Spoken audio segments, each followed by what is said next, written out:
Assalamualaikum warahmatullahi wabarakatuh. Bertemu kembali pada kesempatan kali ini pada tema diskusi kita yaitu Madzhab Tafsir dengan subjudul Signifikansi Madzhab Tafsir. Langsung saja kita mulai pembahasan kita kali ini. Oke. Signifikansi mazhab at-tafsir atau seberapa penting sih, seberapa urgen kita mempelajari mazhab tafsir ini. Mengkaji mazhab tafsir atau berbagai mazhab dalam tafsir adalah mengkaji sejarah pertumbuhan tafsir itu sendiri. Mengetahui sejarah tafsir itu sendiri. Bagaimana para ulama memahami dan menafsirkan Al-Quran. Dari mulai Nabi, kemudian para sahabat, para tabi'in, bagaimana memprosesnya hingga menjadi sebuah penafsiran. Jadi dengan mempelajari mazhab tafsir, kita akan memperoleh informasi yang utuh tentang berbagai dinamika perkembangan tafsir. Jadi tafsir ini tidak kemudian jadi begitu saja, tapi ada proses, ada dinamika, ada dialog, ada dialektika, ada berbagai macam peristiwa yang terjadi di balik. Karena tafsir mempunyai ragam corak, ya, ada corak fikhi, corak isyari, corak adabi ijtimai, ada berbagai ragam metode, ada birro'yi, ada beriwayat, ada berbagai macam pendekatan, cenderungan, dan lain-lain. Jadi tafsir itu ya tidak tunggal, sangat beragam. Maka kita perlu mempelajari itu. Nah, di antara hal yang bisa kita ambil dengan mempelajari mazhab tafsir adalah pertama, yakni jelas membuka wawasan. Yakni dengan mempelajari mazhab tafsir, dengan berbagai perkembangan dan dinamika tafsir, dengan segala keragaman, corak, aliran yang ada akan membuka wawasan kita bahwa sebetulnya tafsir itu tidak satu, ya, sangat beragam. Contoh yang paling gampang tentang quru, tentang iddah, ya.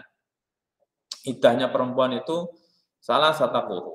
Quru ini diartikan apa? Ya, oleh Imam Syafi'i diartikan quru ini quru itu sucian. Maka salah satu quru 3 kali sucian. Kalau Imam Hanafi apa? Quru itu jadi khaitan. Salah satu quru itu 3 kali khaitan. Ini kan sangat luas dan bahkan itu bertolak belakang. Padahal sama-sama orang yang menguasai bahasa Arab, tapi kemudian hasil pemahamannya berbeda. Ini akan membuka wawasan kita bahwa tafsir tidak tunggal. Yang kedua, bahwa sadar bahwa tafsir itu tidak tunggal. Kebenaran tafsir juga tidak mesti tunggal. Akan tetapi sangat mungkin plural. Jadi kebenarannya tidak mungkin, ya mungkin tidak satu. Jadi tidak mungkin, bisa saja kemudian memang ini ya benar, B juga benar, C juga benar. Ya, terus kemudian yang pasti benar dia ini. Kita tidak tahu, sama-sama tidak tahu. Ini membuka wawasan kita bahwa penafsiran itu ya tidak tunggal. Seandainya tafsir itu tunggal, maka para sahabat, para tabi'in ini semuanya tidak akan berbeda pendapat. Nah, yang ketiga akan melahirkan sikap tasam atau toleran. Toleransi tinggi terhadap adanya berbagai perbedaan dalam penafsiran. Biasa aja tafsir itu, ya kamu berbeda oke, tidak masalah. Sepanjang penafsiran tersebut menggunakan metode yang benar dan didukung dengan argumentasi yang kuat, maka tidak ada masalah. Nah, faedah kedua kita mempelajari mazhab tafsir adalah menyadari pluralitas penafsiran. Seperti kita bahas tadi bahwa kajian mazhab tafsir ini akan semakin menyadarkan betapa pentingnya orang untuk memahami pluralitas. Tidak satu, semuanya itu tidak satu. Sampean aja kita hidup saja tidak tunggal. Anak kembar saja pasti akan berbeda. Maka segala sesuatu ya plural, kebenaran, pendapat, semuanya plural.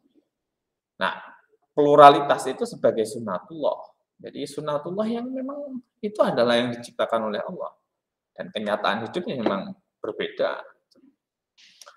Maka orang yang menyadari akan pluralitas, saya tidak akan mengklaim bahwa dirinya lah satu-satunya pemilik otoritas kebenaran. Loh, plural, ini kan semuanya plural, tidak mungkin satu. Jadi dia tidak akan mengklaim bahwa pendapatnya paling benar, mengklaim bahwa penafsirannya paling benar, yang selain itu salah, yang lain itu kafir, yang lain itu masuk neraka. Ini tidak.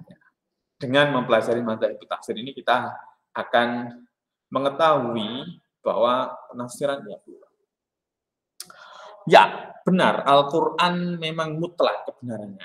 Al-Quran mutlak, tetapi hasil penafsiran terhadap Al-Quran adalah relatif. Relatif. Jadi Al-Quran itu mutlak, tapi penafsiran, hasil penafsiran seorang mufassir itu relatif. Al-Quran syai'un wa tafsir syai'un akhar. Al-Quran ini sesuatu dan tafsir itu sesuatu yang berbeda. Al-Quran kalamullah, kalau tafsir hasil pemikiran mufassir. Jadi kalau ternyata penafsiran itu relatif sifatnya, mengapa oleh sebagian orang kemudian dibekukan atau bahkan disakralkan? Ini yang lainnya pasti salah, semuanya pasti.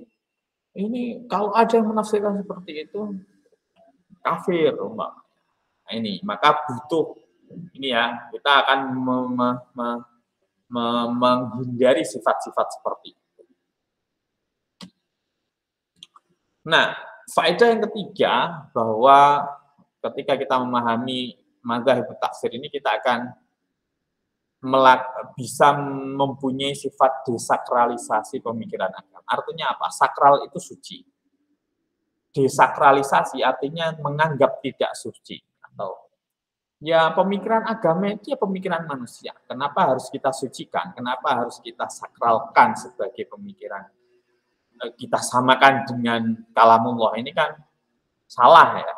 Jadi ada yang bilang itu adalah syirik keilmuan.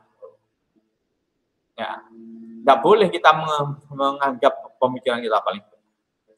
Nah ini pentingnya studi madzhab tafsir untuk menghindarkan dari sifat takdis al-afkar atau mensakralkan pemikiran agama.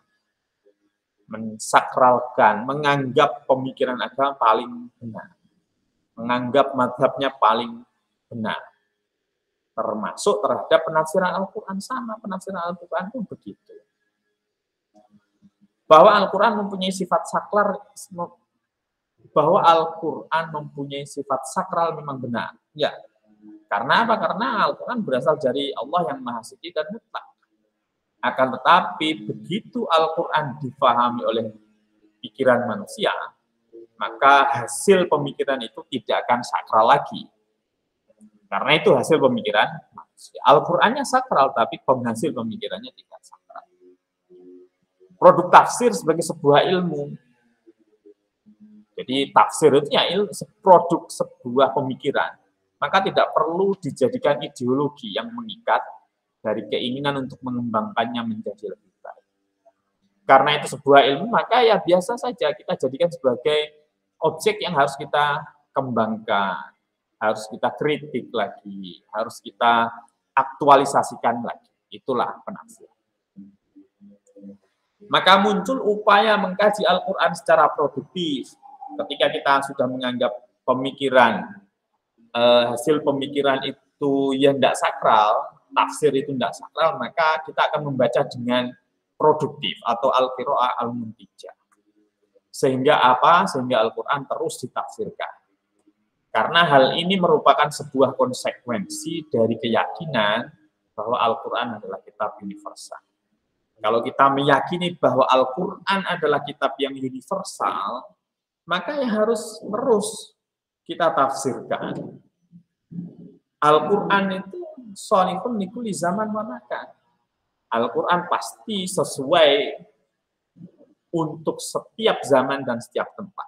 Maka dari itu, kita harus menafsirkannya, kita harus terus berupaya mengkontekstualisasikannya supaya sesuai dengan zaman dan keadaan. Itu saja pada pertemuan ini, semoga bermanfaat. Wallahu muwaffiq ila aqwamit thoriq. Assalamualaikum warahmatullahi wabarakatuh.